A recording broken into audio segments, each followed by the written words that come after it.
Hello students and learners. In previous class we have studied about the packing efficiency of crystalline solid in FCC, BCC and simple cubic. And now today we are going to start to calculate the dimensions of unit cells. तो dimensions of unit cell को particularly हम लोग उसके density के फार्मूले को derive करेंगे, find करेंगे तो और उससे न्यूमेरिकल भी हम लोग सॉल्व करेंगे। फर्स्ट ऑफ ऑल तो डायमेंशंस के बारे में आपको हमने ये बतलाया था कि एज लेंथ जिसको हम लोग एक्सरे डिफ्रैक्शन टेक्निक और एक्सरे क्रिस्टलोग्राफी मेथड से कैलकुलेट किया जाता है एक्सपेरिमेंटल क्राइटेरिया में, उसके फार्मूले को आज हम लोग डेराइव करने जा रहे हैं। तो आज हम लोग हेडिंग लगाएंगे calculations involving dimensions of unit cell. Calculation involving dimensions of unit cell. Dimensions of unit cell. तो इसको कैलकुलेट करने के लिए सपोज कर लें आपके पास एक सिंपल क्यूबिक यूनिट सेल है और इस सिंपल क्यूबिक यूनिट सेल के एज लेंथ को हम लोग ए कंसिडर कर लेंगे। It is a simple cubic unit cell in which the atoms और the particles are present only at the corners. उसमें सिर्फ कॉर्नर्स पर उसके पार्टिकल्स मौजूद होते हैं। अब सपोज कर लेते हैं इसको let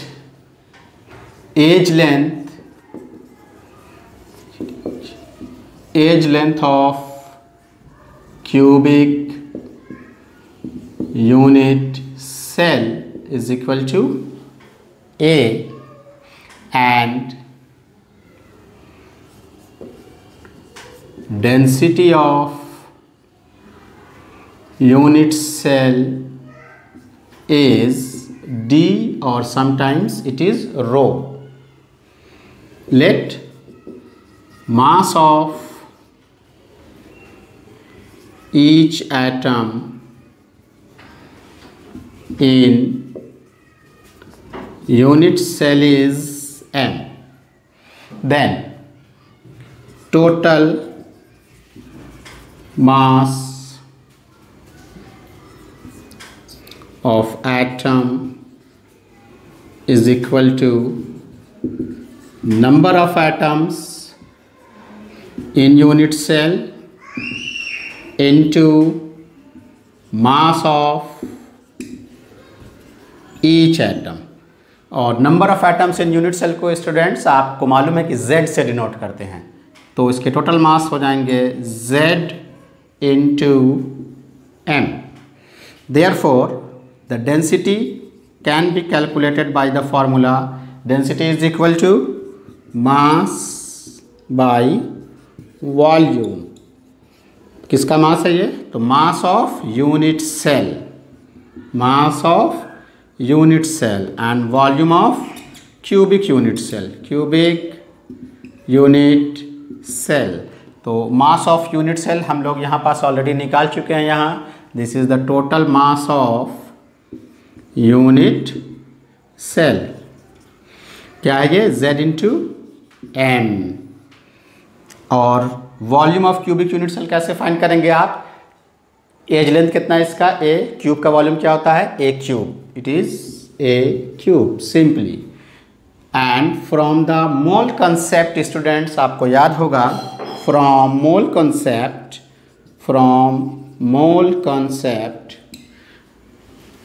number of moles is equal to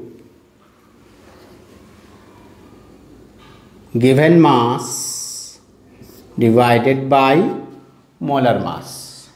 तो मोल कंसेप्ट के कंसेप्ट को यहाँ पास अगर आप यूटिलाइज करें तो m का वैल्यू यहाँ पास क्या हो जाएगा? Therefore m is equal to small m, mass of each atom। m is equal to m into n, and if it is 1 mole then it will represent Avogadro number. Hence it can, if n is equal to 1 mole, it means it is equal to Avogadro number 6.022 into 10 to the power 23. Now put these value into it. Into the equation 1 we get density is equal to Z into m. This small m is equal to, ये जो small m अब हम लोग यहाँ पास find कर रहे हैं उस स्मॉल m के जगह पास हम लोग क्या रख देंगे students, m into Avogadro number, n का वैल्यू यहाँ पास फाइंड कर चुके हैं, तो it is equal to z m by a cube into na, since m is equal to m by na from mole concept. ये m का value जब हम लोगों ने यहाँ पास फाइंड आउट किया तो m के वैल्यू को हम लोग उससे कॉन्सेप्ट से रिलेट करेंगे। एक बार फिर से आप इसको देख लें। डेंसिटी का formula mass of unit cell divided by volume of cubic unit cell. Mole concept के हिसाब से हम लोग यहाँ m के वैल्यू को फाइंड आउट करेंगे। तो एक एटम के मास को ईजिली फॉर्म में आप ऐसे लिख सकते हैं स्टूडेंट्स, और इजी करते हैं आपके लिए, mass of single atom is equal to, words में लिख ले तो ज़्यादा बेटर होगा, molar mass divided by Avogadro number. किसी का सिंगल मास एटम का अगर आप फाइंड करेंगे तो उसके मोलर मास को उसके एवोगाड्रो नंबर से डिवाइड दे देंगे। मोलर मास को हम लोग किससे डिनोट करते हैं, तो molar mass is denoted by m and Avogadro number is Na. It can simply written like this. तो इस m के वैल्यू को आप वहाँ पुट करेंगे, m की जगह पे क्या आ जाएगा, m by Na, और a क्यूब जैसे था उसको एज इट इज़ रहने देंगे। This is your calculation of density. One more thing, sometimes इसमें जो डेंसिटी के वैल्यू दिए रहते हैं, इफ़ डेंसिटी का वैल्यू ग्राम पर सेंटीमीटर क्यूब में दिया जाए एंड एज लेंथ जो a है वो पिकोमीटर में दिया जाए, तो आप पिकोमीटर को भी सेंटीमीटर के फॉर्म में कन्वर्ट करेंगे, और पिकोमीटर को जब सेंटीमीटर के फॉर्म में आप कन्वर्ट करेंगे तो ये 10 टू द पावर -10 सेंटीमीटर के फॉर्म में आ जाएगा। और जब आप इसका वॉल्यूम यानी a क्यूब फाइंड करेंगे तो वाट एवर द वैल्यू, तो 10 टू द पावर -10 का जब आप क्यूब हो जाएगा तो ये हो जाता है 10 टू द पावर -30। तो ये कैलकुलेशन के ऊपर डिपेंड करता है, it depends upon your will कि आप इसको लास्ट में अप्लाई करें या आप इसको बीच में अप्लाई करें। तो ये यूनिट का कन्वर्जन है। अब इस डेंसिटी के फार्मूले को अप्लाई करके हम लोग एक दो एग्जाम्पल देखेंगे। ये एक बहुत सिंपल डायमेंशंस का फार्मूला है जिससे 5 अननोन वेरिएबल्स हम लोग एक दूसरे से रिलेट करते हैं। Density, Z is the number of atoms participating in the unit cell, molar mass, age length and Avogadro number। इनमें से कोई भी 4 आपको अगर नोन है तो आप उससे अनदर वैल्यू को फाइंड कर सकते हैं। तो आप इसको नोट कर लें। And now take the example of numericals to use this equation.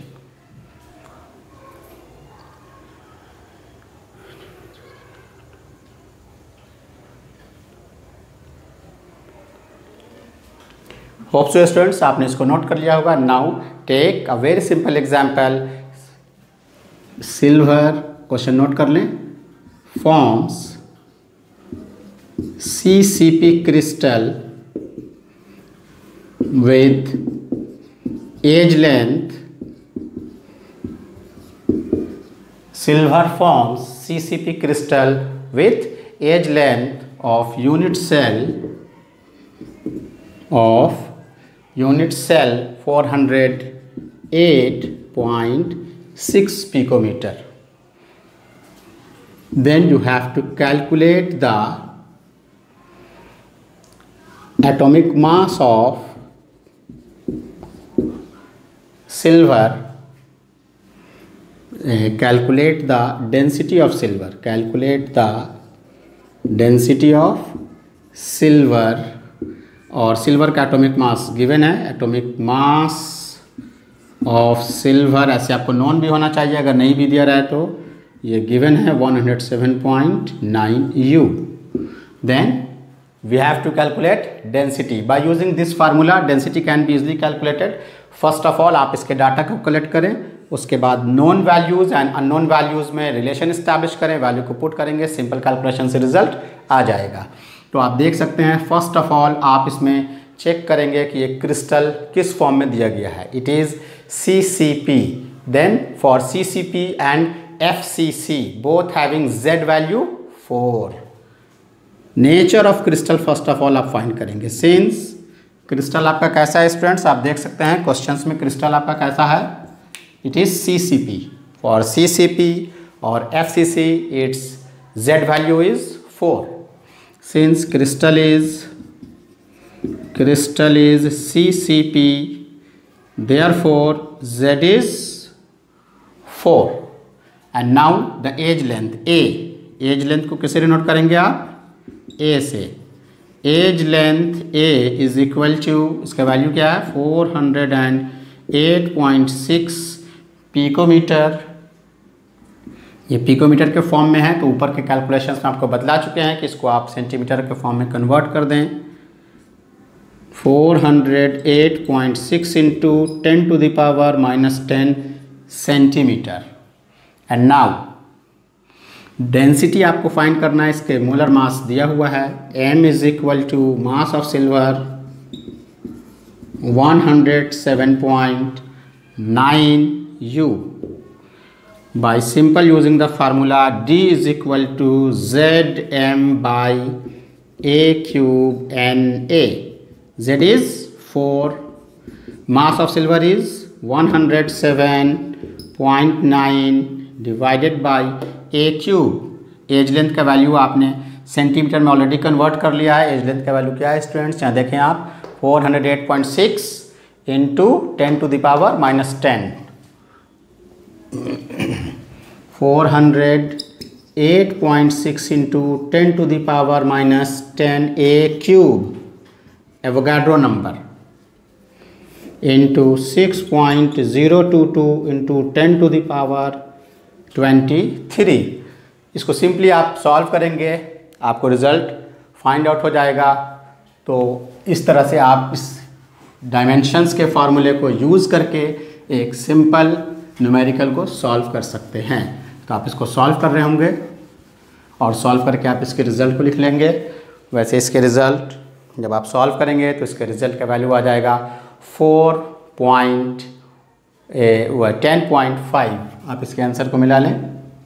Density should be 10.5 gram per centimetre cube. Simple calculation. And now take another example related with this unit dimensions formula.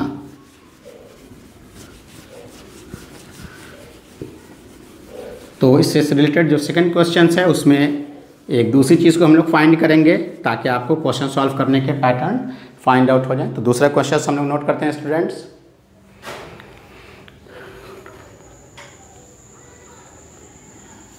Second question is an element X with atomic mass 40 gram per mole having FCC structure, having FCC structure, has unit cell edge length, has unit cell edge length of 400 picometer, of 400 picometer. Calculate the density, calculate the density of X and the number of unit cell and the number of unit cell in 4 gram of X। ये part additional है, यही आपको main focus करना है। Density calculation तो हमने आपको सिखा दिया कि कैसे सॉल्व करेंगे। तो डेंसिटी आप फाइंड कर लें by using simple formula. First of all आप इसके डाटा को कलेक्ट करेंगे। इसका मास दिया हुआ है, mass is 40 gram, edge length A is equal to 400 picometre, that is 400 into 10 to the power -10 centimetre. Since nature of crystal आप देखें स्टूडेंट्स, नेचर ऑफ क्रिस्टल यहाँ भी दिया हुआ है simple, it is FCC। For FCC Z number is equal to 4। Since crystal is FCC, therefore Z is equal to 4। तो density का formula आप अप्लाई करें, density is equal to Z M by A cube N A, Avogadro number. Z is 4, M is 40, A cube edge length का value आप यहाँ देख लें 400 into 10 to the power -10 cube, Avogadro number 6.022 into 10 to the power 23 and simply you can solve it. अब जब इसको solve करेंगे तो आपको डेंसिटी का रिजल्ट मिल जाएगा। It is 4.15 gram per centimetre cube simply. But the main question is the second part of the question. अब आपको क्या फाइंड करना है student? Number of unit cell in 4 gram of X. आप जल्दी इसको नोट कर लें।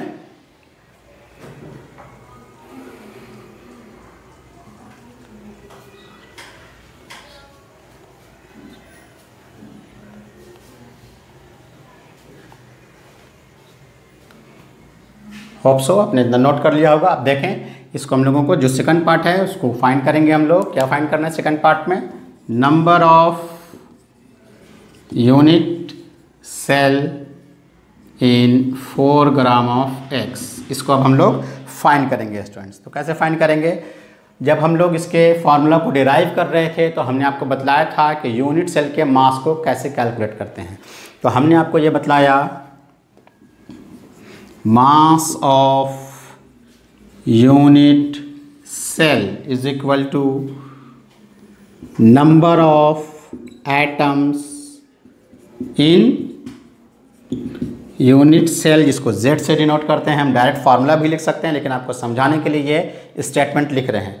आप बिल्कुल उस डेरिवेशन को सिंपल ना समझें, उस डेरिवेशन के बीच में जो कॉन्सेप्ट है उसको भी यूटिलाइज करने की कोशिश करें। तो number of atoms in unit cell that is Z into mass of each atom divided by, याद करें आप क्या था, divided by एवोगाड्रो नंबर। यही कैलकुलेशन यहाँ हम लोग यूज़ करेंगे। दैट इज़ ये आपको क्या हो गया, Z into M by NA। तो इस फार्मूले से आप क्या फाइंड कर लेंगे? Mass of unit cell. Z is 4, mass is 40, Na is 6.022 into 10 to the power 23। तो इससे आपका ये मास फाइंड आउट हो जाएगा। एंड नाउ क्वेश्चन में जो आपको फाइंड करना है उसके मास कितने दिए गए हैं? 4 ग्राम। तो ये जो आप फाइंड करेंगे ये एक यूनिट सेल का मास होगा और total mass of the crystal आपको गिवन कितने हैं? 4 ग्राम। तो total number of unit cell उसमें कितने हो जाएंगे? वेरी सिंपल, 4 ग्राम में ऐसे यूनिट सेल के नंबर को कैसे फाइंड करेंगे? दोनों को आप डिवाइड लगाएंगे। तो इसको आप जल्दी नोट कर लें।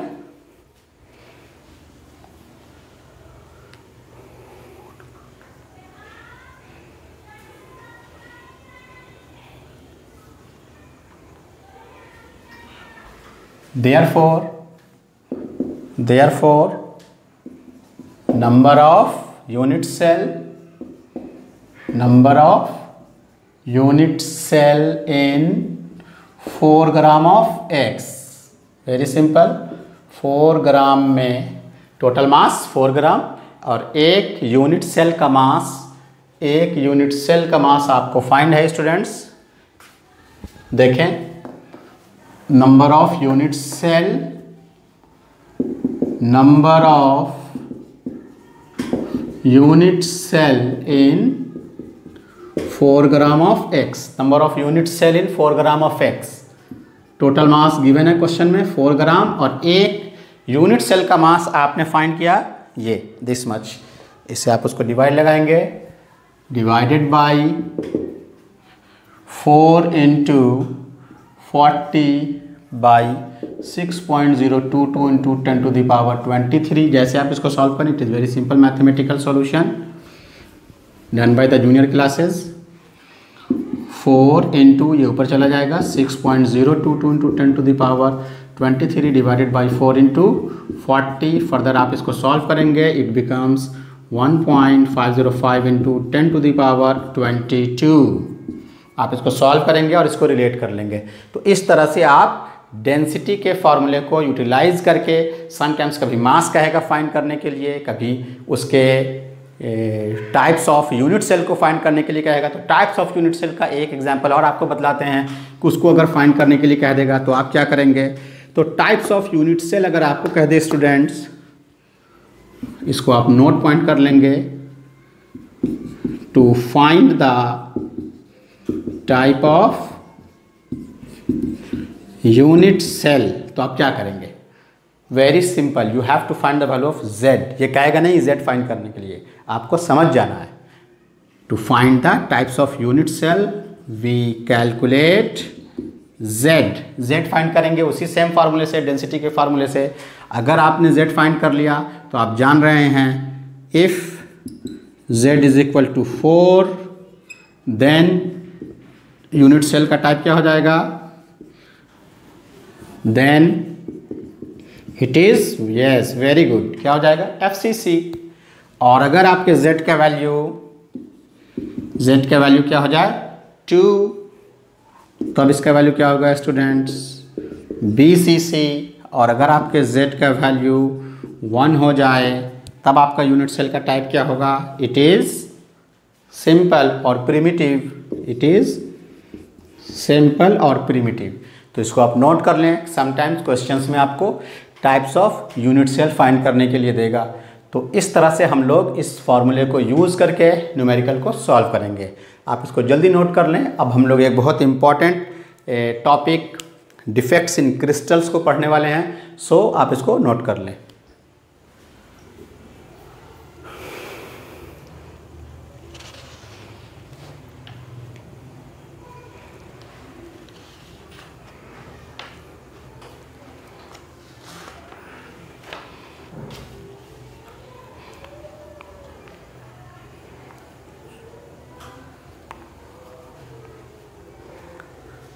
होप सो स्टूडेंट्स आपने इसको नोट कर लिया होगा। And now come to very important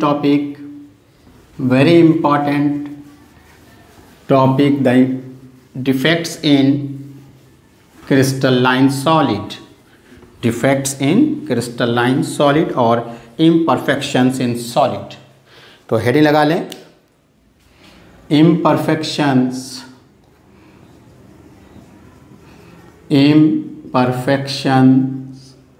और डिफेक्ट्स इन सॉलिड।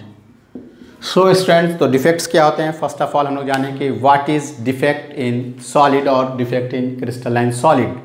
तो defects are basically irregularities in the arrangement of crystalline solid from its ideal arrangement. किसी क्रिस्टलाइन सॉलिड के आइडियल अरेंजमेंट में जो इररेगुलरिटीज़ आ जाती है, जो वो अपने आइडियल अरेंजमेंट से डेविएट कर जाता है, तो उसे हम लोग क्या कहते हैं, उसे हम लोग इम्परफेक्शंस और डिफेक्ट इन क्रिस्टलाइन सॉलिड कहते हैं। इसे समटाइम्स क्रिस्टल डिफेक्ट भी कहा जाता है। तो क्या है crystal defect? It is the इररेगुलरिटीज in the arrangement of constituent particles in the crystal. अब ये जो डिफेक्ट्स क्रिस्टल सॉलिड में डेवलप होता है, ये कैसे होता है students? Generally it is arising due to formation of crystal solid by the process of crystallization at a very fast rate or moderate rate. But if it can be prepared by extremely slow process, आप चाहे उसे fast rate में, उसे moderate rate में, या उसे बहुत moderately के अलावा स्लो प्रोसेस में भी ड्रॉ करें, स्लो प्रोसेस में भी अगर उसको आप क्रिस्टलाइज कराएं, तो आज तक ऐसा नहीं देखा गया कि कोई भी क्रिस्टल इम्परफेक्शन से या डिफेक्ट से पूरी तरह फ्री हो। किसी न किसी फॉर्म में उसमें डिफेक्ट्स आ ही जाते हैं। तो अब इस डिफेक्ट्स के क्राइटेरिया को एक बार और समझाने के लिए थर्मोडायनामिक्स का थोड़ा सा कंसेप्ट आपको बता देते हैं कि थर्मोडायनामिक्स के क्राइटेरिया के हिसाब से 0 केल्विन, जिसे हम लोग एब्सोल्यूट टेम्परेचर बोलते हैं, एब्सोल्यूट केल्विन, तो उस 0 केल्विन पर कंस्टिट्यूएंट पार्टिकल्स ऑफ सॉलिड की इंट्रोपी ऑब्वियसली 0 होती है।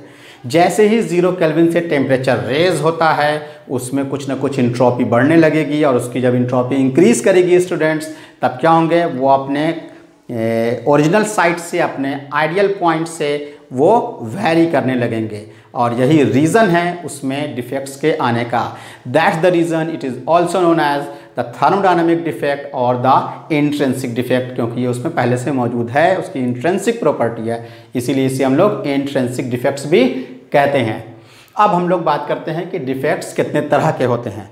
तो बेसिकली डिफेक्ट्स 2 कैटेगरी में डिवाइड है ब्रॉडली। तो डिफेक्ट्स कितने टाइप्स के हो गए students? It is of 2 types. Defects are of mainly divided into 2 types. The first is point defect. First is point defect, and the second one is line defect. Second one is line defect. अब जो point defect क्या है और line defect क्या है? Very simple, as the name suggests, the point defect, it means the irregularities in or around the point. और point क्या होता है स्टूडेंट्स? आपको बताया गया है, point means atoms, ions और the molecules, that is the constituent particles. तो अगर किसी क्रिस्टलाइन सॉलिड के एटम्स, आयंस या मॉलिक्यूल्स यानी कंस्टिट्यूएंट पार्टिकल्स के चारों तरफ कोई इरेगुलरिटीज देखा जाएगा, तब उसे हम लोग पॉइंट डिफेक्ट कहेंगे।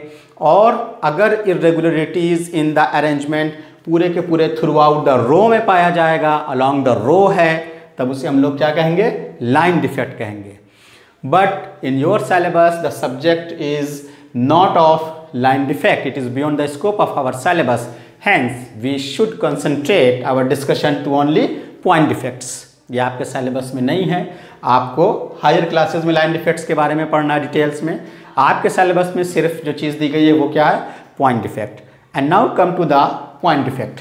तो पॉइंट डिफेक्ट आपको बता दिया गया स्टूडेंट्स क्या है कि जब irregularities around the atom, molecule और आयन हो, यानी कंस्टिट्यूएंट पार्टिकल के किसी एटम के चारों तरफ हो, तो उसे हम लोग पॉइंट डिफेक्ट कहेंगे। अब ये पॉइंट डिफेक्ट्स को हम लोग क्लासिफाई करते हैं। तो पॉइंट डिफेक्ट 3 कैटेगरी में डिवाइडेड है। Point defect is divided into 3 types. तो वो क्या क्या है? एक है स्टोइशियोमेट्रिक defect, the second one is impurity defect, and the third one is non-stoichiometry defect. Non-stoichiometry defects. अब हम लोग बारी बारी से stoichiometry, impurity and non-stoichiometry defects को चेक करेंगे। इसके बारे में डिटेल में हम लोग जानेंगे। तो सब first of all stoichiometric defects के बारे में हम लोग स्टडी करते हैं students. Stoichiometric defects can further divided into 2 main class. Stoichiometric defects को फर्दर 2 कैटेगरीज में हम लोग डिवाइड करते हैं। Stoichiometric defect in non ionic solid, non ionic solid में, and stoichiometric defect in ionic solid. Stoichiometric defect in non ionic solid को 2 category में study करेंगे हम लोग। एक को कहते हैं वैकेंसी डिफेक्ट और दूसरे को कहते हैं interstitial defects. And while the ionic solid में यही स्टोइशियोमेट्रिक डिफेक्ट्स अपने डिफरेंट नेम से जाना जाता है। इसे हम लोग शॉर्ट की डिफेक्ट्स and फ्रेंकेल डिफेक्ट्स के नाम से जानते हैं, जो इसको खोजने वाले साइंटिस्ट के नाम पर दिया गया है। Now come to the vacancy defect and interstitial defect. Vacancy defects and interstitial defect is very simple defect. It can be easily understood by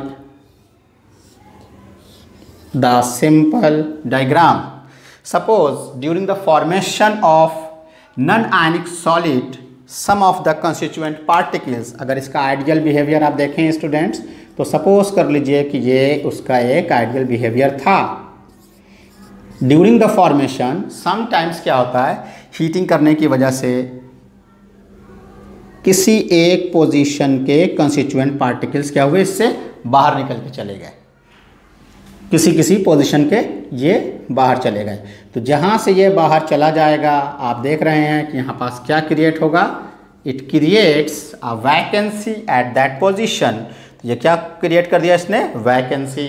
चूँकि इसमें नंबर ऑफ एटम्स निकल जाते हैं, हट जाते हैं, वैकेंसी क्रिएट हो जाती है, इसलिए ऐसे क्रिस्टलाइन सॉलिड डेंसिटी में डिक्रीज हो जाते हैं। ये इसकी प्रॉपर्टी हो गई। तो इसकी प्रॉपर्टी में आप क्या लिखेंगे कि ये डेंसिटी इसका क्या हो जाता है, density decreases and stability also decreases.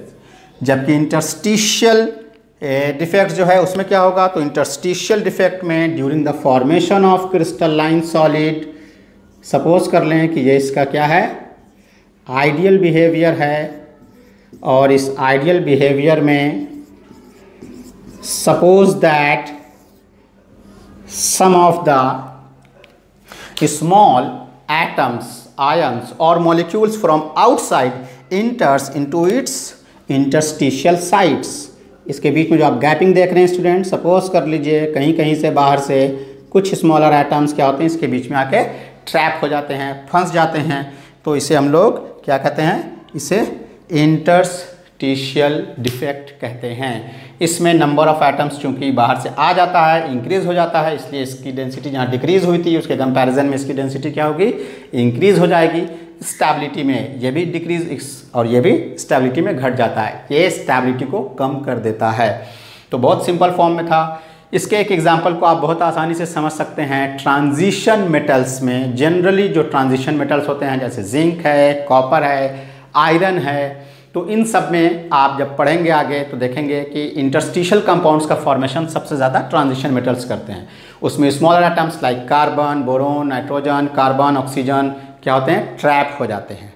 तो इसके एग्जांपल्स वो हो सकते हैं, इसके एग्जांपल्स हो सकते हैं। इसमें डेंसिटी आपका इंक्रीज हो गया, डेंसिटी इंक्रीजेज, स्टेबिलिटी डिक्रीजेज, और इसके एग्जांपल्स में आप लिख सकते हैं interstitial compound, interstitial compound of D block transition elements, जिसे डी ब्लॉक भी कहते हैं।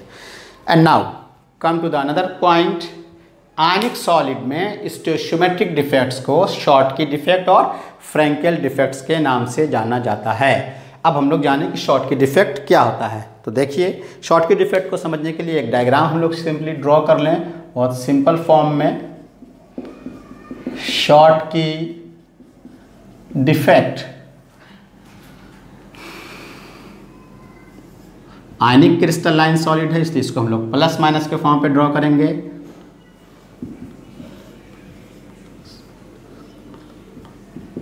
अगर आप प्लस से स्टार्ट करेंगे तो माइनस से आप एंड करेंगे।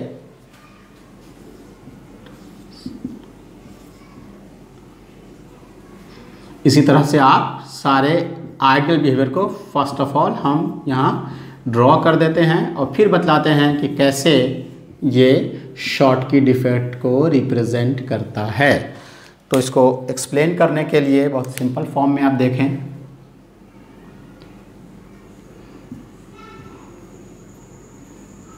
ये एक आइडियल क्रिस्टलाइन सॉलिड दिखाया गया है।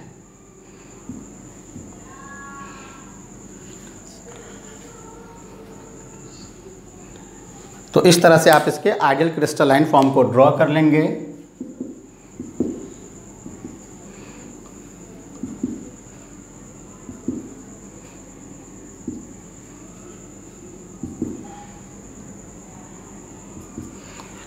अब suppose that the ideal structure of the ionic crystalline solid.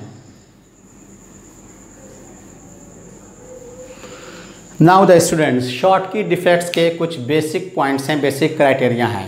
First of all you must have to keep in your mind that Schottky defect is shown by only those ionic crystalline solid in which the cationic and the anionic size are comparable, equal in size, not a very large differences between the cations and the anions. It is the most important point. Cationic और anionic ions के बीच में size बहुत ज़्यादा difference वाले नहीं होने चाहिए, ये तभी शो करेगा। तो ये बहुत ही बेसिक पॉइंट है शॉर्टकी डिफेक्ट्स को आइडेंटिफाई करने का, कि शॉर्टकी डिफेक्ट सिर्फ और सिर्फ ऐसे आयनिक क्रिस्टलाइन सॉलिड के द्वारा शो किया जाएगा जिनके कटायंस और अनायंस के बीच जो रेडियस है, जो साइज़ हैं, वो कंपेरेबल होने चाहिए, उनके बीच में लार्ज डिफरेंसेस नहीं होने चाहिए।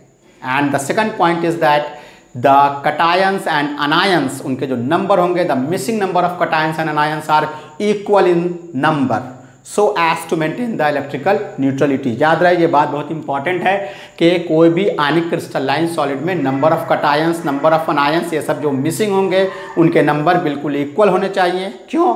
इसलिए कि ये हमेशा इलेक्ट्रिकल न्यूट्रलिटी को मेंटेन करते हैं। तो इलेक्ट्रिकल न्यूट्रलिटी मेंटेन कैसे होगा?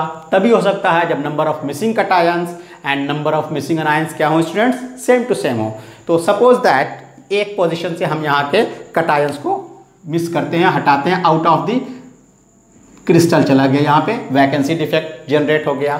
तो अगर ये पॉजिटिव हटा है, एक पॉजिटिव हटा, यहाँ से वो बाहर चला गया, तो एट अनदर साइड से एक निगेटिव, कोई भी एक हो सकता है, वो आपके ऊपर डिपेंड करता है, एक निगेटिव यहाँ से क्या हट गया? क्या हटा स्टूडेंट्स? निगेटिव। क्या हट गया? बाहर चला गया, क्या? निगेटिव। तो number of missing cations and missing anions का नंबर सेम होना चाहिए, और दोनों के नंबर, दोनों के साइज जो होंगे कटायंस अनायंस के, वो कंपेरेबल होने चाहिए। तो सिंस इलेक्ट्रिकल न्यूट्रलिटी मेंटेन रहेगी इन दोनों के हटने के बावजूद भी, हाँ नंबर चूंकि हट गया है, इसलिए क्या होगा स्टूडेंट्स? इसकी डेंसिटी, बोलिए, डेंसिटी डिक्रीज करेगी, स्टेबिलिटी डिक्रीज करेगा, इसकी स्टेबिलिटी भी क्या हो जाएगी? डिक्रीज हो जाएगी स्टेबिलिटी, लेकिन इलेक्ट्रिकल कंडक्टिविटी बढ़ जाएगी, इलेक्ट्रिकल कंडक्टिविटी बढ़ जाएगी। इसके बढ़ जाने का रीज़न हम लोग आगे में इलेक्ट्रिकल प्रॉपर्टीज़ में पढ़ेंगे, लेकिन ऐसे एक बात आप जान लें, इलेक्ट्रिकल कंडक्टिविटी इंक्रीज करेगी due to creation of holes, due to creation of holes, जिसकी वजह से एडजेसेंट साइड के आयंस तेजी से मूव करेंगे उसको फिल करने के लिए, इसलिए वो इसकी कंडक्टिविटी को क्या करेंगे स्टूडेंट्स? इंक्रीज कर देंगे। एंड नाउ शॉर्टकी डिफेक्ट्स के क्राइटेरिया में अब हम लोग इसके एग्जाम्पल को देख लेते हैं। तो इसका एग्जाम्पल हम लोग लिखेंगे अल्कली हालाइड्स। अल्कली हालाइड्स बहुत इंपॉर्टेंट एग्जाम्पल की कैटेगरी में आता है। तो इसके एग्जाम्पल में NaCl, KCl, caesium chloride, it is NaCl, KCl, caesium chloride, KBr and AgBr भी होते हैं। ये इसके एग्जाम्पल हैं। इसमें इस एग्जाम्पल को आप बिल्कुल ना भूलें। AgBr का जो आप एग्जाम्पल देख रहे हैं ये बहुत इंपॉर्टेंट एग्जाम्पल है। क्यों इंपॉर्टेंट है ये अभी आपको थोड़ी देर में समझ आ जाएगा। एक इन्फॉर्मेशन इससे रिगार्डिंग आपको और हम बताते हैं NaCl के रिगार्डिंग। स्टूडेंट्स आपको मालूम होना चाहिए कि in NaCl crystal there are 10 to the power 22 ions. कितने आयंस होते हैं? 10 to the power 22 per centimetre cube per volume, and there are 10 to the power 6 Schottky pairs of defects per centimetre cube. तो आप ये बतलाएं students के एक Schottky defects पर कितने आयंस के ऊपर आ जाएगा।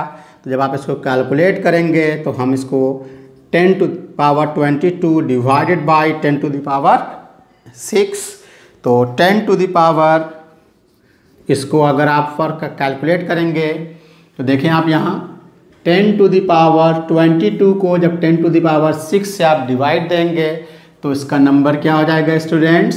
यस, क्या होगा? 10 to the power 16। It means there are 1 Schottky defects per 10 to the power 16 NaCl crystals. Hope so कि आप इसको समझ गए होंगे।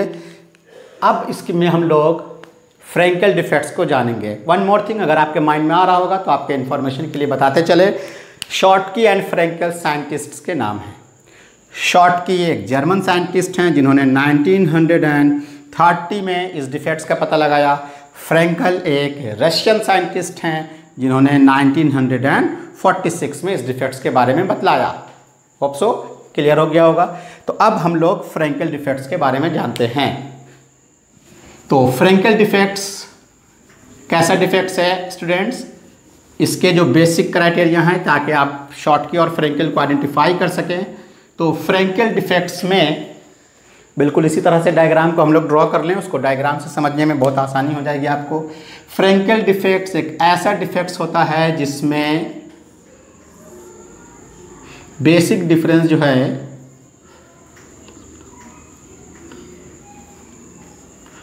आप इसको एक आइडियल फॉर्म में ड्रॉ कर लें तो एक्सप्लेन करने में बहुत आसानी होगी। And now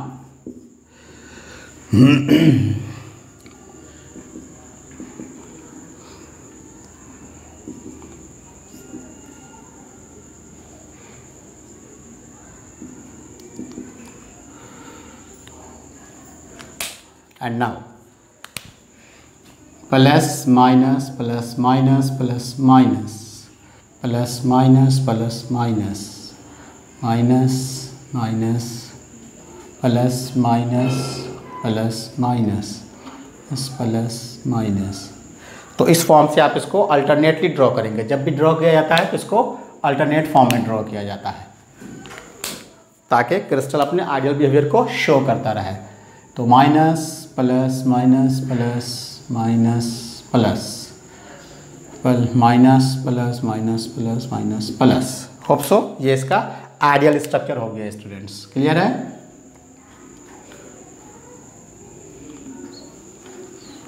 clear? And now first of all इसके बेसिक फंडामेंटल क्राइटेरिया को जाने कि हम समझे कैसे कि ये शॉटकी है या ये फ्रैंकल है। तो हमने आपको बताया फ्रैंकल डिफेक्ट्स का सबसे बेसिक पॉइंट क्या था स्टूडेंट्स? फ्रैंकल डिफेक्ट्स का शॉटकी डिफेक्ट्स का सबसे बेसिक क्राइटेरिया बतलाया गया कि इनके कटायंस और अनायंस कंपेरेबल साइज के होंगे, इन दोनों के बीच लार्ज डिफरेंस नहीं होगा। बिल्कुल जस्ट अपोजिट यहाँ है, ये आपका जो फ्रैंकल डिफेक्ट है it is Frenkel defect, it is Frenkel defect. तो फ्रैंकल डिफेक्ट जो है, इस फ्रैंकल डिफेक्ट्स का बेसिक क्राइटेरिया ये होगा कि इसके कटायंस और अनायंस के बीच लार्ज डिफरेंस होंगे। और आपको मालूम होना चाहिए कि अनायंस साइज में लार्जर होते हैं और कटायंस साइज में छोटे होते हैं। तो यानी कटायंस बहुत छोटे होंगे और अनायंस बहुत बड़े होंगे। इन लार्ज डिफरेंसेस की वजह से some of the cations at one position dislocate होते हैं, हटते हैं अपनी जगह से, और इसके अनायंस के बीच में कहीं पर जो जगह खाली होती है उसी के बीच में ट्रैप हो जाते हैं। ये बाहर नहीं जाते हैं, अपने पोजीशन से हटेंगे और इसके अंदर ही में, क्रिस्टल के अंदर ही में कोई जगह खोज के जहाँ पे ये ट्रैप हो सकते हैं वहाँ चले जाएंगे। बिल्कुल ऐसे समझें आप। सपोज कर लीजिए जो कटायंस है, सपोज कर लेते हैं हम लोग इसको, यहाँ कटायंस था, हटा, और वो कटायंस मूव करते हुए सपोज कर लीजिए कि अंदर में कहीं जाके फंस गया, यहाँ आ गया, तो एक जगह से हट गया ये। तो जहाँ से ये हटेगा वहाँ ये क्या क्रिएट करेगा स्टूडेंट्स? Obviously vacancy defect. और जहाँ ये चला गया न्यूली, वहाँ क्या डेवलप किया इसने? Interstitial defect. आप समझ रहे हैं, यहाँ भी आपको बताया गया था। तो जहाँ गया वहाँ इसने क्या डेवलप कर दिया? Interstitial defect. और जहाँ हटा वहाँ क्या डेवलप किया इसने? Vacancy defect. इसीलिए इसे डिसलोकेशन डिफेक्ट कहते हैं। इसमें कोई आइटम बाहर नहीं जाता है और बाहर से अंदर नहीं आता है, जस्ट अपने प्लेस से हटा दूसरी जगह चला गया। That's the reason it is also known as dislocation defect. तो फ्रेंकेल डिफेक्ट का सबसे इंपॉर्टेंट क्राइटेरिया क्या हुआ स्टूडेंट? तो फ्रेंकेल डिफेक्ट का सबसे इंपॉर्टेंट क्राइटेरिया ये हुआ कि जिससे कटायंस और अनायंस के बीच में लार्ज डिफरेंस होंगे, जिसमें कटायंस बहुत छोटे होते हैं और अनायंस बहुत बड़े होते हैं। तो कटायंस अपने पोजीशन से डिसलोकेट होता है, हटता है और उसकी इंटरस्टिशियल साइट में कहीं पे जाके ट्रैप हो जाता है। इसमें कोई एटम ना बाहर से अंदर आता है और ना ही अंदर से बाहर जाता है, इसलिए इसके नंबर में किसी प्रकार का कोई अंतर नहीं आएगा। जब इसमें कोई नंबर में अंतर नहीं आएगा, that is the number per unit volume does not changes, that's the reason इसकी डेंसिटी सेम होगी, डेंसिटी में कोई अंतर नहीं आएगा क्योंकि number of atoms per unit volume इसका क्या रह गया? सेम टू सेम रह गया। तो ये आपका जो फ्रेंकेल डिफेक्ट है, this is the diagram of Frenkel defect. तो फ्रेंकेल डिफेक्ट में आपने क्या देखा है स्टूडेंट्स? इसकी डेंसिटी क्या रह गई? सेम टू सेम रह जाएगी, डेंसिटी में किसी तरह का डिफरेंसेस नहीं आएगा। स्टेबिलिटी के बारे में बता चुके हैं, स्टेबिलिटी में सब में फर्क पड़ेगा। यहाँ भी स्टेबिलिटी इसकी घटी थी, यहाँ भी स्टेबिलिटी इसकी क्या होगी स्टूडेंट्स? डिक्रीज करेगी।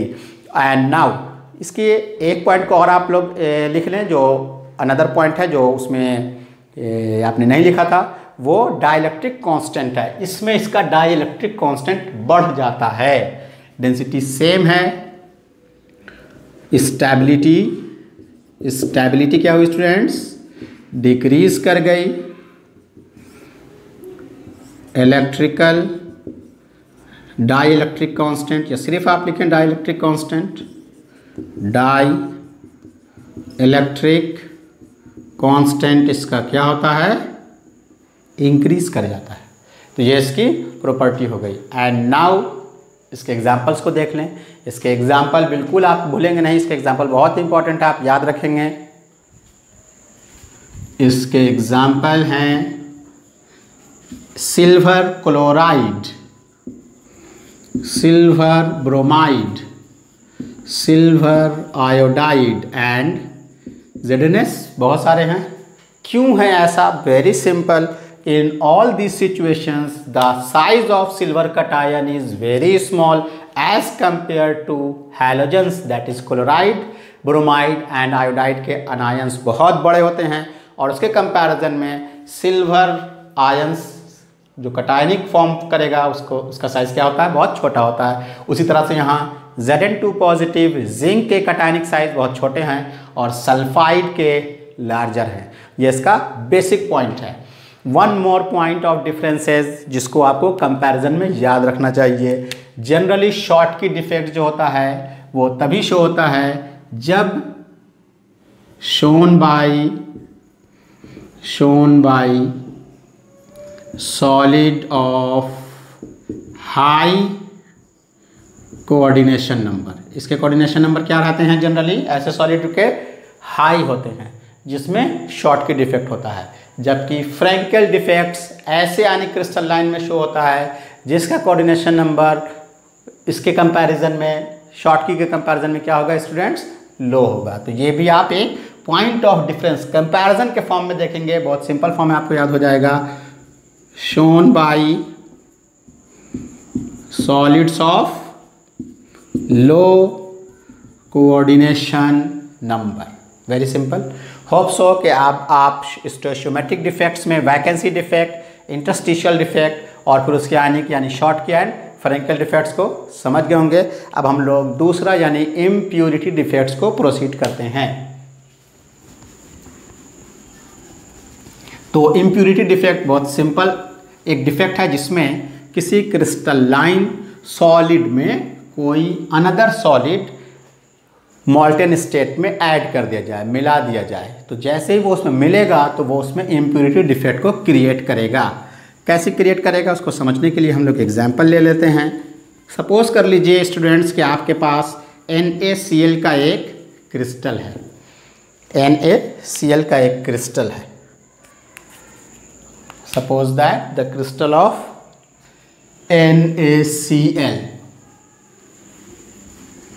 बिल्कुल इसी को मान लेते हैं हम लोग NaCl का क्रिस्टल जो आयनिक फॉर्म में यहाँ पास ड्रॉ किया हुआ है। This is NaCl crystal.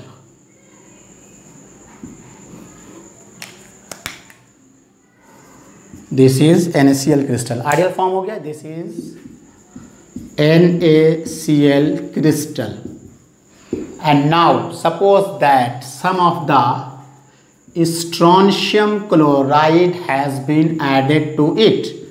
इसको इसमें क्या कर दिया गया स्टूडेंट, ऐड कर दिया गया इसके मॉल्टन स्टेट में। किस स्टेट में, मॉल्टन स्टेट में स्ट्रोंशियम क्लोराइड को ऐड कर दिया गया। अब आप देख सकते हैं स्टूडेंट्स कि Na single positive charge contain करता है, जिसकी वजह से एक क्लोराइड आयन को ये बैलेंस कर रहा है। पर सोडियम पर क्लोराइड आयन, एक सोडियम एक क्लोराइड, एक सोडियम एक क्लोराइड आयन। Very simple. जैसे ही स्ट्रोंशियम क्लोराइड उसमें डाला जाएगा, स्ट्रोंशियम क्लोराइड आप जान रहे हैं कि ये 2 पॉजिटिवली चार्ज का कटायन फॉर्म करेगा। कितना, Sr2 positive, 2 positively charge. It means it has tendency to balance 2 chloride ion. ये अकेले कितने क्लोराइड आयन को बैलेंस कर सकता है स्टूडेंट्स, 2 को। तो जैसे ही इसको आप इसमें मिलाएंगे, ये क्या करेगा, 2 क्लोराइड को हटाएगा और उस 2 क्लोराइड के बदले एक अकेला उसको बैलेंस कर लेगा, दोनों क्लोराइड को। तो 2 जगह से सोडियम हट गया और दोनों जगह क्या क्रिएट हुआ, वैकेंसी। और एक जगह ये आया और अकेले आकर के इसने क्या किया, दोनों के दोनों क्लोराइड को बैलेंस कर दिया, जिसकी वजह से एक पोजीशन तो ऑक्यूपाई हो गया, लेकिन जो दूसरा पोजीशन है वहाँ क्या क्रिएट हो जाएगा स्टूडेंट्स, वैकेंसी। तो it is a type of vacancy defect in which the element of higher valency is introduced. जैसे हायर वैलेंसी का एलिमेंट उसमें इंट्रोड्यूस होगा, वो क्या करेगा, ज़्यादा नंबर वाले कटायंस को रिप्लेस करेगा और कम पोजीशन पर जाके ऑक्यूपाई हो जाएगा, लेकिन निगेटिव आयन को इक्वल नंबर में बैलेंस कर देगा। ठीक वैसे ही जैसे 2 सोडियम हटा और पोजीशन में एक ही स्ट्रोंशियम आया, जबकि उसकी वैलेंसी चूँकि कटायंस की 2 थी, इसलिए वो अकेले ही इन 2 क्लोराइड को बैलेंस कर सकता है। इस तरह से एक जगह पे वैकेंसी क्रिएट हो जाएगी। तो इसमें जैसे ही आप उसको डालेंगे, ये बिल्कुल उसी तरह से क्या करेगा, 2 जगह से, जैसे सपोज कर लीजिए कि यहाँ और सपोज कर लें आप यहाँ, इन 2 जगह पे सोडियम था, जिन दोनों जगह से हट गया, एक जगह सिर्फ स्ट्रोंशियम आएगा और ये एक जगह से ही क्या करेगा, 2 क्लोराइड को बैलेंस कर लेगा, जबकि यहाँ पास क्या क्रिएट हो गया स्टूडेंट्स, वैकेंसी। वेरी सिंपल है। जैसे इम्प्यूरिटी मिलाई जाएगी हायर वैलेंसी की, तो हायर वैलेंसी की इम्प्यूरिटी के मिलाने से वो ज़्यादा नंबर ऑफ कटायंस को रिप्लेस करेगा। चूँकि इसकी वैलेंसी हाई है, इसलिए वो क्लोराइड को जस्ट 2 क्लोरीन को एक स्ट्रोंशियम बैलेंस कर लेगा, जबकि एक जगह खाली रह जाएगा। तो ये था आपका इम्प्यूरिटी डिफेक्ट। इसी तरह से सपोज कर लीजिए AgCl एंड कैडमियम क्लोराइड के सॉलिड सॉल्यूशंस। इसी तरह से आप कुछ एग्जाम्पल ले सकते हैं, इन दोनों के मिक्सचर में भी बिल्कुल इसी तरह से होगा। तो ये इसके कॉमन एग्जाम्पल्स हैं। इंपॉर्टेंट बात क्या है, मेटल्स ऑफ हायर वैलेंसी के सॉल्ट इंट्रोड्यूस किए जाएंगे, तब ऐसा होगा कि वो ज़्यादा नंबर ऑफ कटायंस को रिप्लेस करेगा, कम पोजीशन को ऑक्यूपाई करेगा, लेकिन बैलेंस अनायंस को इक्वल फॉर्म में कर देता है। इससे वैकेंसी डिफेक्ट क्रिएट होती है और डेंसिटी डिक्रीज कर जाती है। And now come to the third point, that is the non stoichiometric defects. तो नॉन स्टोइचियोमेट्रिक डिफेक्ट्स क्या है, तो उसको अब हम लोग हेडिंग लगा लें students, non stoichiometric defects. Non stoichiometric defect, non stoichiometric defects. Stoichiometric defects का मतलब क्या था स्टूडेंट्स, स्टोइचियोमेट्रिक डिफेक्ट्स मीन्स ऐसा डिफेक्ट जिससे stoichiometry of the compound vary नहीं करेगी। तो स्टोइचियोमेट्री ऑफ द कंपाउंड जिसका वैरी नहीं करेगा, उसका मतलब क्या है, इसका मतलब ये है कि नंबर ऑफ कंस्टिट्यूएंट पार्टिकल्स वही होंगे जो उसके फार्मूले में प्रेडिक्ट किए गए हैं। जबकि नॉन स्टोइचियोमेट्रिक का मतलब क्या होता है, जिससे उसकी स्टोइचियोमेट्री चेंज कर जाएगी, यानी फार्मूले में नंबर कुछ बतला रहा है एटम्स का, उसके कंस्टिट्यूएंट्स का, और जब आप उसको एक्सपेरिमेंटली फाइंड करने की कोशिश कर रहे हैं तो उसके नंबर में वेरिएशन आ जा रहा है। तो नॉन स्टोइचियोमेट्रिक डिफेक्ट्स 2 कैटेगरी में डिवाइड किया गया है। तो हम लोग देखें कि वो 2 कैटेगरी क्या क्या है, उसको हम लोग नोट करेंगे। तो non stoichiometric defects basically 2 category की है। एक को कहते हैं metal excess defect, metal excess defect, और दूसरे को कहते हैं metal deficiency defect, metal deficiency defect. Metal excess defect जो है स्टूडेंट्स, इसको फर्दर हम लोग दो कैटेगरी में डिवाइड करते हैं। एक है metal excess defect due to, metal excess defect due to anionic vacancy, due to anionic vacancy, due to anionic vacancy, और दूसरा है metal excess defect due to extra cations, due to extra cations. तो first of all students हम लोग जाने vacancy क्या होती है। तो metal excess defect due to anionic vacancy को एक्सप्लेन करने के लिए हम लोग फिर एक डायग्राम बनाते हैं। एक आइडियल क्रिस्टल आप इमेजिन कर ली अगेन, NaCl का, NaCl के आइडियल फॉर्म को हम लोग ड्रॉ कर लें।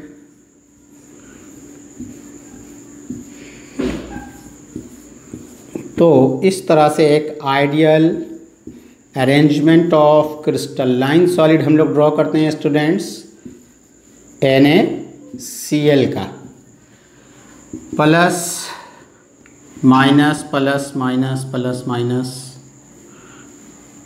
तो आप आइदर एक इंक्रीज कर दें या डिक्रीज कर दें, अपोजिटली फॉर्म में आपको लेना चाहिए। प्लस से स्टार्ट किया है तो निगेटिव पर आप एंड करें। तो इस तरह से हम लोग इसको अरेंज कर लेते हैं, माइनस माइनस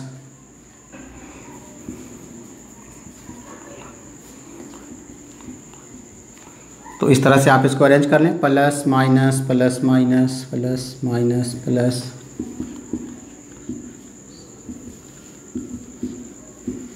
तो ये हो गया आपका एक ideal crystal. Again the crystal NaCl का हम लोगों ने लिया है। इसको समझाने में बहुत सिंपल आप समझ सकते हैं। अब करना क्या है ये देखें, किसी भी सॉल्ट को आप ले लें, it is not necessary that we take the example of NaCl, it may be KCl, it may be a lithium chloride और it may be strontium chloride, whatever you may prefer.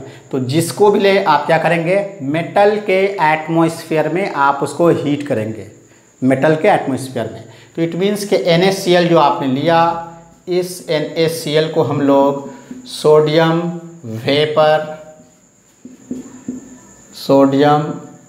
Vapour में heat करेंगे। जैसे आप इसको sodium vapour में heat करेंगे क्या होगा स्टूडेंट्स, जो सोडियम वेपर है वो डिफ्यूज़ करेगा और NaCl के क्रिस्टल पर आके डिपॉजिट कर जाएगा। जैसे ही आप NaCl को सोडियम वेपर के इसमें हीट करेंगे, सोडियम वेपर जो है वो NaCl के क्रिस्टल पर डिपॉजिट कर जाएगा, उसके सरफेस पर बैठ जाएगा। एंड फर्दर जब आप उसको और हीटिंग करेंगे तो और हीटिंग करने की वजह से क्या होगा, ये जो NaCl था, ये NaCl सेपरेट होने लगेगा, अलग अलग होने लगेगा।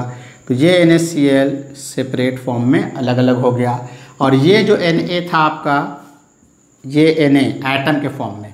एंड नाउ अब देखें कि क्या होने वाला है। सोडियम का नंबर जो पहले से अटैच था इसके साथ वो तो ऑलरेडी था, और अब चूंकि सोडियम वेपर के इसमें हीट किया गया इसलिए सोडियम की संख्या अधिक है, सोडियम का नंबर ज़्यादा है। तो ये सोडियम भी इस क्लोरीन के साथ बॉन्ड बनाने की विलिंगनेस में, बॉन्ड बनाने की चाहत में, जानते हैं क्या करेगा, yes, it also losses it's electron students, ये भी अपना इलेक्ट्रॉन लॉस कर देगा ताकि ये इसके साथ बॉन्ड बना सके। अब क्या होगा, क्लोरीन आयन का number, that is chloride ion जो है, इसका नंबर लिमिटेड है, but the number of sodium ion increases. अब सोडियम आयन का नंबर इंक्रीज कर गया और क्लोराइड आयन का संख्या क्या है, बिल्कुल लिमिटेड वही है जो पहले था। तो अब ये दोनों के दोनों सोडियम आयन ये चाहेंगे कि हम क्लोराइड आयन से बॉन्ड बना लें, और इस बॉन्ड बनाने की चाहत में इसने अपने इलेक्ट्रॉन को लॉस कर दिया है। लेकिन इसका नंबर तो चूंकि लिमिटेड है, इसलिए फ्यू सोडियम आयन ही उससे जाके बॉन्ड बनाएंगे। इट नीड नॉट नेसेसरी कि ये पहले ही वाले सोडियम हो सकता है कि पहले वाले का कुछ हो, इसका कुछ हो, वॉट एवर इट में भी, जो भी हो। जब ये उसके साथ limited number of chloride ion के साथ मिक्स करेगा तो चूंकि सारे के सारे सोडियम ने बॉन्ड बनाने की चाहत में, बॉन्ड बनाने की विलिंगनेस में अपना इलेक्ट्रॉन क्या कर दिया था स्टूडेंट्स, लॉस कर दिया था। लेकिन बॉन्ड तो कुछ ही के साथ बना। जब आप इसको कूल करेंगे फिर से, तब ये क्या होगा, फिर से रीजनरेशन ऑफ बॉन्ड होगा, बॉन्ड फिर से बनेगा। जब बॉन्ड फिर से बनने लगेगा तो इन लोगों ने तो अपना इलेक्ट्रॉन लॉस कर दिया था, अब इनका क्या होगा, ये जो इलेक्ट्रॉन्स हैं निगेटिवली चार्ज हैं और वेरी स्मॉल इन साइज, तो ये जो एक्सेस इलेक्ट्रॉन इसमें से निकल चुका है, ऐसे ऐसे बहुत सारे इलेक्ट्रॉन्स, वो इलेक्ट्रॉन जानते हैं क्या होगा स्टूडेंट्स, वो इलेक्ट्रॉन्स इसके किसी इंटरस्टिशियल साइट्स में जाके ट्रैप कर जाएगा। उसके किसी इंटरस्टिशियल साइट्स में जाके क्या करेगा, वो ट्रैप कर जाएगा, फंस जाएगा। ये इलेक्ट्रॉन जो है किसी किसी जगह पे इंटरस्टिशियल साइट में जाके फंस जाएगा। निगेटिवली चार्ज है इसलिए ये अनायनिक हुआ और ये इंटरस्टिशियल साइट्स में जैसे जाके ट्रैप करेगा।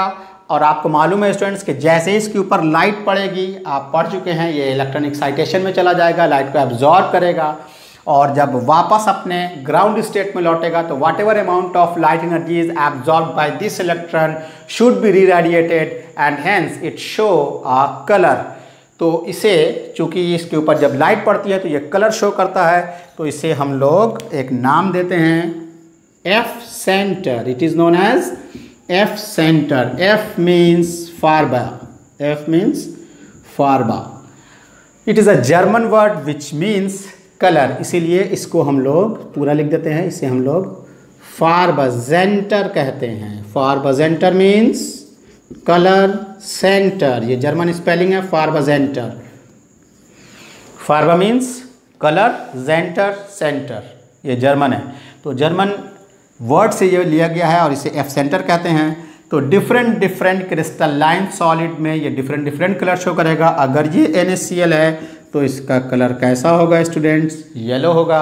अगर इसी एग्जाम्पल को आप NaCl के साथ ना लेकर के KCl के साथ लेते, इसके एग्जाम्पल को आप किसके साथ, KCl के साथ लेते, तो किसके वेपर में हीट करते, याद रहे जिस मेटल सॉल्ट को आप लेंगे उसी के मेटल के वेपर में आप इसको हीट करेंगे।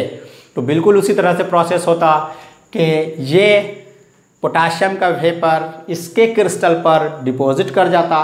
फर्दर जब आप इसको हीट करते ये डिफरेंट डिफरेंट बॉन्ड टूट जाता और फिर चूँकि क्लोराइड आयन की संख्या लिमिटेड है और पोटाशियम भी इससे बॉन्ड बनाने की विलिंगनेस में, उससे बॉन्ड बनाने की चाहत में वो क्या करता, अपने इलेक्ट्रॉन को लॉस कर देता। लेकिन क्लोराइड आयन की संख्या क्या है, लिमिटेड है, तो कुछ ही पोटाशियम आयन इससे जाके बॉन्ड बनाते, अगेन इलेक्ट्रॉन एक्सेस बच जाता और यही सिचुएशन होता। फर्क सिर्फ किसका होगा, कलर का। अगर ये KCl होता तो KCl के केस में इसका कलर वायलेट होता है स्टूडेंट्स। वायलेट को समटाइम्स लिलैक भी बोलते हैं।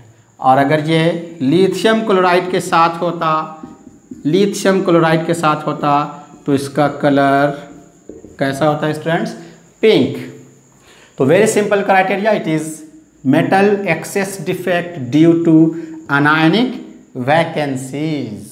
इसको मेटल एक्सेस डिफेक्ट क्यों कह रहे हैं, वेरी सिंपल, आप देख रहे होंगे क्योंकि इसमें मेटल आयंस की संख्या एक्सेस हो गई है। Na पॉजिटिव पहले से तो था ही, सोडियम वेपर के या पोटाशियम वेपर यानी मेटल आयन के एक्सेसनेस की वजह से इसे क्या कहते हैं, metal excess defect. Anionic vacancy, यहाँ पे चूंकि अनायंस फॉर्म हो रहा है, अनायंस का नेगेटिवली चार्ज इलेक्ट्रॉन है इसीलिए। एंड नाउ इसके दूसरे पार्ट पर आते हैं, metal excess defect due to extra cations. Sometimes कुछ मेटल, कुछ आयनिक क्रिस्टल्स ऐसे होते हैं जिनको एक्सेस हीट किया जाता है और जब आप उनको एक्सेस हीट करते हैं तो वो इतने हीट हो जाते हैं कि उन मेटल आयंस में जो फ्री इलेक्ट्रॉन्स होते हैं, वैलेंस इलेक्ट्रॉन, वो उससे निकल के बाहर चले जाते हैं, ट्रैप बाहर आने लगते हैं और वो उसके अंदर ट्रैप कर जाते हैं और उसके एडजेसेंट में मेटल आयंस मौजूद रहते हैं। ऐसे समझें आप उसको। Suppose that it is zinc oxide. इस जिंक ऑक्साइड को जब आप एक्सेस हीट करते हैं तो एक्सेस हीट करने की वजह से ये zinc Zn plus half O2 में टूटा। फिर इतना एक्सेस हीट किया कि ये जो जिंक था इसमें से इलेक्ट्रॉन भी बाहर निकल गया। जब इसमें से इलेक्ट्रॉन भी बाहर निकल गया तब ये स्टूडेंट्स कैसा हो जाएगा, आप इसको सेकंड स्टेप में भी देख सकते हैं। अब ये कैसा हो गया, Zn2 पॉजिटिव प्लस 2 इलेक्ट्रॉन। तो जो जिंक ऑक्साइड इनिशियली आपको वाइट दिख रहा था वो अब इस फॉर्म में कैसा दिखने लगेगा, येलो। और ये जो 2 इलेक्ट्रॉन निकलता है, ये 2 इलेक्ट्रॉन क्रिस्टल से बाहर नहीं जाता है, ये 2 इलेक्ट्रॉन इस Zn2 पॉजिटिव इस सपोज कर लें आप, it is your Zn2 positive के एडजेसेंट में 2 इलेक्ट्रॉन ट्रैप हो जाते हैं, बिल्कुल वैसे ही जैसे अब इसके शुरू में आपको दिखाया गया था। तो इसमें से इलेक्ट्रॉन निकलते चलेगा और Zn2 positive ion, Zn2 positive ion, Zn2 positive ions बहुत सारे, चूँकि ऐसे ऐसे जिंक मेटल आयन्स उसमें मौजूद हैं, इसलिए ये क्या कहलाएगा, due to extra cations. Hope so इसको आप समझ जाएंगे। एंड जब ऐसा होगा तो इसको लिखने का एक तरीका है, उसको भी जानिए। जब ये इस तरह से हो जाएगा, क्योंकि मेटल आयन्स की संख्या, एक्स्ट्रा कटायंस की संख्या बढ़ गई है, इसको कैसे लिखा जाएगा students, it is written as Zn1 plus XO where X represent number of increment in the zinc ion. Clear है, इसको इस तरह से लिखा जाता है, रिप्रेजेंट किया जाता है। आपसे पूछा जाएगा what type of defect does this formula represent, since Zn1 plus it means X number से जिंक के आयन की संख्या बढ़ गई है, इसलिए ये metal excess defect due to extra cations होगा। होप सो ये भी आप समझ गए होंगे, very simple criteria. And now come to the last defect, this is metal deficiency defect. तो मेटल डेफिशिएंसी डिफेक्ट को एक्सप्लेन करने के लिए हम आपको फिर से रिकॉल करा दें इम्प्यूरिटी डिफेक्ट, क्योंकि इन दोनों में बहुत ज़्यादा समानता है, बहुत ज़्यादा सिमिलरिटी है। आपको याद होगा स्टूडेंट्स, अभी हमने बतलाया था इम्प्यूरिटी डिफेक्ट। तो इम्प्यूरिटी डिफेक्ट क्या था, यस, इम्प्यूरिटी डिफेक्ट में किसी पार्टिकुलर मेटल सॉल्ट में हायर वैलेंसी के अनदर एलिमेंट के सॉल्ट को मिला दिया गया था। जैसे NaCl में किसको मिलाया गया था, yes, very good, strontium dichloride को। तो आपको मालूम होगा कि हमने आपको बतलाया था कि NaCl और आपने इसमें क्या मिला दिया था, स्ट्रोंशियम 2 पॉजिटिव। स्ट्रोंशियम 2 पॉजिटिव जैसे आया, ये क्या करेगा, पर 2 सोडियम को रिप्लेस करेगा और खुद अकेले एक जगह आएगा और दोनों क्लोराइड को क्या कर लेगा, बैलेंस कर लेगा, और एक जगह क्या बच जाएगा इसका, वैकेंट। यही था। इन दोनों में सिमिलरिटी क्या है, यहाँ डिफरेंट एलिमेंट लाया गया, सोडियम स्ट्रोंशियम, और यहाँ जो है मेटल डेफिशिएंसी डिफेक्ट में बस फ़र्क इतना है कि same element of higher valency. यहाँ क्या था, different element of higher valency salt is introduced into the molten salt. और इसमें क्या करेंगे हम लोग, हायर वैलेंसी के सेम एलिमेंट को इंट्रोड्यूस करेंगे। इसलिए आपने देखा होगा कि कॉपर अपने दो डिफरेंट वैलेंसी में पाया जाता है, क्यूप्रस एंड क्यूप्रिक। एक में उसकी वैलेंसी 1 है, एक में उसकी वैलेंसी 2 है। फेरस एंड फेरिक, एक में उसकी वैलेंसी 2 है अस में, और फेरिक में उसकी वैलेंसी 3 है। तो इसमें सिर्फ यही फ़र्क है कि different metal of higher valency introduce किया जाता था इम्प्यूरिटी डिफेक्ट में, जबकि मेटल डेफिशिएंसी डिफेक्ट में हम लोग क्या करेंगे, same element of higher valency is introduced. अब आप उसको डायग्राम से समझने की कोशिश करें, बहुत सिंपल क्राइटेरिया है। तो जैसे ही आप इमेजिन कर लें इस सिचुएशन को, फार्मूला आपको देते हैं FeCl2, सिंपल। इसमें आयरन की वैलेंसी कितनी है स्टूडेंट्स, ऑब्वियसली 2। तो जब इसमें आयरन की वैलेंसी 2 है, Fe2 पॉजिटिव है यानी ये, तो ये क्या कर रहा है, ये अकेले 2 क्लोराइड आयन को बैलेंस करता है।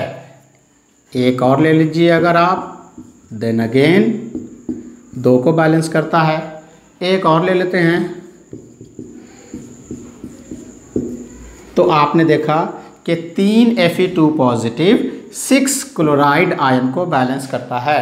And now imagine a situation in which Fe3 positive ion is introduced. तो आप ये बतलाएं स्टूडेंट्स के कितने Fe3 पॉजिटिव 6 क्लोराइड आयन को बैलेंस कर लेंगे। जस्ट 2 Fe3 पॉजिटिव होगा तो एक Fe3 पॉजिटिव 3 क्लोराइड को और फिर दूसरा 3 क्लोराइड को। तो इन जैसे ये इसमें इंट्रोड्यूस्ड होगा ये क्या करेगा, इन तीनों Fe2 पॉजिटिव को रिप्लेस कर देगा। इसने क्या किया, जैसे ये इसमें इंट्रोड्यूस्ड हुआ ऐड हुआ, इसने क्या किया, इसने ये तीनों Fe2 पॉजिटिव को हटा दिया। इधर समझाने के लिए लिख देते हैं ताकि दोनों कंपैरिजन करने में आपको आसानी हो जाए। Fe3 positive 1 2 3 balanced and now again Fe3 positive 1 2 and 3 balanced. तो अब आप इमेजिन करें कि इसके जगह पे ये आ गया, इसके जगह पे ये आ गया, तो ये पोजीशन क्या हो गया student, vacant. It means it will create a vacancy defect, कमी हो गई ना Fe2 पॉजिटिव आयन की। देखिए तो क्या नाम है, metal deficiency defect. Fe2 positive ion की डेफिशिएंसी हो गई।